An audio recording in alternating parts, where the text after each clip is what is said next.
Ici Virupakshananda. Je suis toujours sous le Bagnan. Je viens de me déplacer pour la 3e fois. J'ai mis ma tablette en équilibre sur des branches d'arbres, des branches du Bagnan. Et je voudrais vous parler, je crois que j'en ai déjà parlé, mais j'aimerais insister parce que j'ai eu un appel j'ai eu une conversation avec une personne du Sangha français, une personne délicieuse qui se fait torturer par son DHDS, c'est-à-dire le doute de soi, le déni de soi et la haine de soi. Et j'aimerais rappeler ce qui m'est arrivé lorsque j'avais 20 ans. Je suis née dans une famille d'émigrants italiens, plutôt pauvres. Ma mère, si ça peut vous donner ça peut être un exemple, jusqu'à la fin de sa vie, elle n'est pas arrivée à la fin du mois. C'est-à-dire qu'il fallait toujours emprunter de l'argent, ou voilà. Elle n'a jamais réussi à finir le mois avec l'argent dont elle disposait. Et quand je suis revenue d'Angleterre, à l'âge de 19 ans, après avoir passé un an là-bas, elle m'a dit qu'elle m'avait inscrite, ou qu'elle allait m'inscrire à un cours accéléré de sténodactylo pour devenir secrétaire.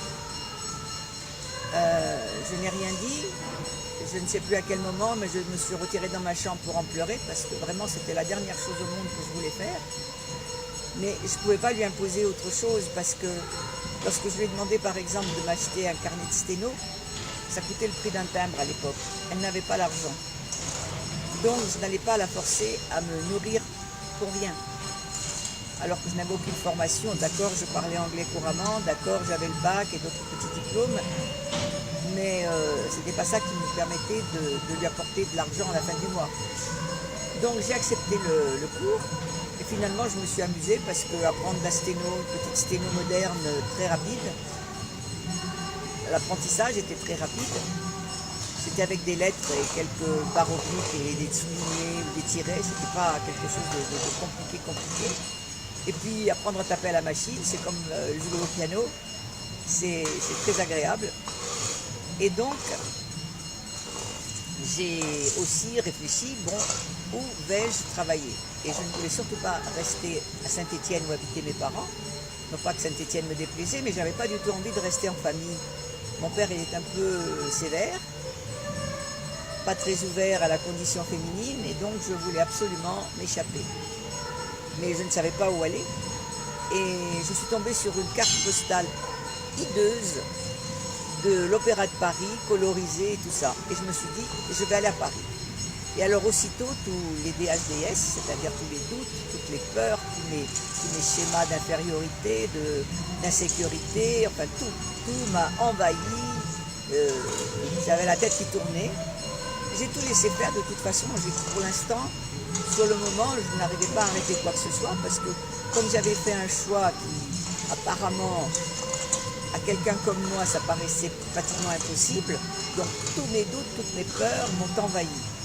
Mais une fois que cela a été fait, j'ai renvoyé tout le monde. C'est comme si je leur avais dit merci d'être venus me voir. J'ouvre la porte, je les fais sortir et je la referme.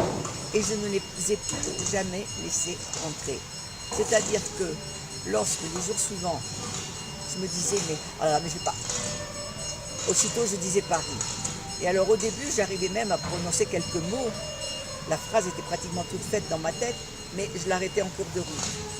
Et très très vite, même pas le premier mot, même pas le premier doute, dès que c'était du genre Paris. Paris. Je ne pouvais même plus respirer le doute, c'était Paris tout de suite. C'était comme si je donnais un coup de marteau sur mes doutes. Et ça a très bien marché. Je veux dire, je ne les ai jamais plus laissés m'envahir. Et il se trouve que parmi tous les étudiants qui faisaient le même cours que moi, et il y en avait, ils étaient pratiquement tous fils d'ingénieurs, de tout type, filles plutôt, donc ils avaient les moyens, c'était au moins la classe moyenne aisée. Eh bien, parmi tout cela, c'est moi qui ai eu du travail la première. Au bout d'un mois et demi, j'ai trouvé un travail de secrétaire bilingue à Paris, dans la 4e compagnie de produits chimiques du monde. D'accord, ce serait maintenant, j'accepterais peut-être pas le travail dans une boîte de produits chimiques. À l'époque, je n'étais pas encore tout à fait au courant de tout ça. Mais j'étais donc la moins, c'était la probabilité la plus basse que ce soit moi qui trouve du travail. En plus, mon père essayait de m'en trouver aussi sur place et il m'avait trouvé du travail à 250 francs à l'époque. Et moi, j'ai trouvé tout de suite à 900 francs par mois. Ce qui était beaucoup par rapport, si vous pouviez louer une chambre dans une belle villa ou tout ça pour 300 francs à l'époque. Et donc, et comment cela s'est-il passé? Bon, pour commencer, j'ai refusé tous les doutes. Et donc, je n'avais qu'une vue en tête, qu'une idée en tête, Paris. Et un jour, j'attendais le bus, tout près de notre HLM, et j'y ai rencontré une ex-amoureuse de mon frère. Elle était restée 3 mois avec lui, et je avais dû lui dire bonjour 3 fois. Mais là, à l'arrêt de bus, elle me dit « Mais comment vas-tu, Anne-Marie? Il y a longtemps que je ne t'ai pas vue, tout ça, tout ça. » Alors j'ai dit que je revenais d'Angleterre et que je prenais des cours de dactylo.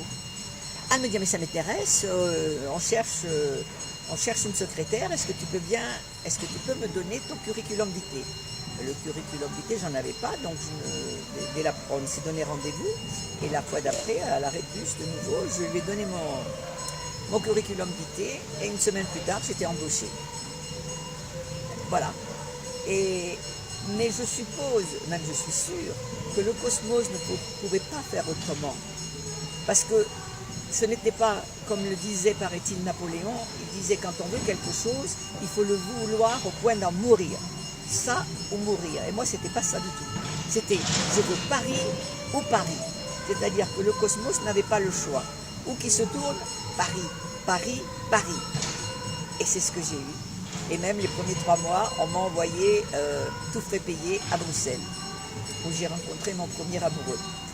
Et voilà, je voulais dire que lorsqu'on veut vraiment quelque chose, mais qu'on le veut, ne laissons aucun doute nous le voler, nous détruire. Et tout est possible. Qu'y avait-il de plus invraisemblable que moi? Je trouve du travail, bien payé, loin, dans un endroit, un lieu que je ne connaissais pas du tout, alors que je ne connaissais personne, aucune relation, rien. Mais mon désir était tellement intense que ça a marché. Et je voudrais dire ça à tous ceux d'entre vous, tous ceux et toutes celles qui voudraient participer au programme Mahasada Shivoham ou même Inner Awakening, ou qui voudraient passer quelque temps à l'ashram pour savourer la présence de Swamiji. C'est possible, quels que soient les obstacles que vous avez ou que vous pensez avoir. Il suffit d'en avoir une envie féroce, sans la moindre hésitation, rien, et ça marche. Même si vous n'avez pas le premier sou, même si vous n'avez pas le temps d'y aller, apparemment, tout est possible. Il suffit de le vouloir avec une force, mais une férocité. Swamiji emploie souvent ce mot. Si vous avez la férocité qu'il faut, vous arrivez où vous voulez. Voilà. Nityanandam.